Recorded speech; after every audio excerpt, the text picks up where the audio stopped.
Arm action looks decent, flips up, and now this is where we're going to start kind of early rotating here, okay? I know you can't see it from the side, but it's this mechanism of like, think if we're on flat ground, right? This is why a lot of people throw harder on flat ground, honestly, is the sequencing of segmentation. So segmentation, the lower half, so hip rotation mechanics initiate their rotation probably in the center of the drive phase. So this is what creates that authentic separation and that rotational energy aspect, right? So we initiate our hip rotation at pretty much the center of our drive phase. So our hips into rotation, and then we keep our trunk neutral by essentially delaying the hand a little bit. You do that pretty well.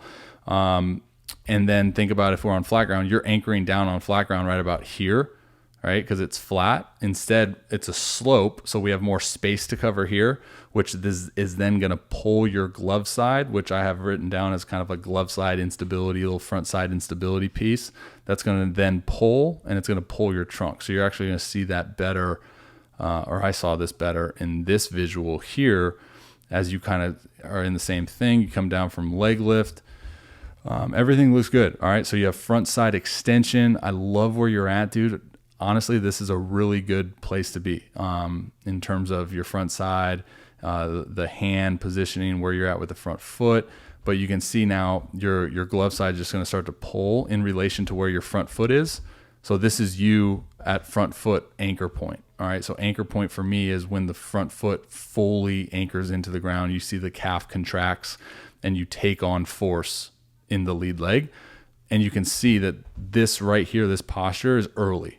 Right. So then the two rotations are kind of moving together and you're not able to create stretch. I call it launching from stretch, launching from the position of which you have a whole like built up rotational energy. So if you pulled that rubber band, we launch from that super stretch mark instead of like releasing a little bit of the tension because your trunk started to rotate early. So let's go Brandon Woodruff. Big fan of what he's doing obviously this year. Two things. So the obvious thing is like him at anchor point, right? You can just see the amount of stretch he has. So the back foot is up, hips are into rotation. He's inside 90 and you can see the stretch on his jersey, right? So you're creating a ton of rotational energy. Second thing is the amount of forward momentum that he creates as he gets into his leg lift, right? So this is actually going to do exactly what we want for you, which is kill time.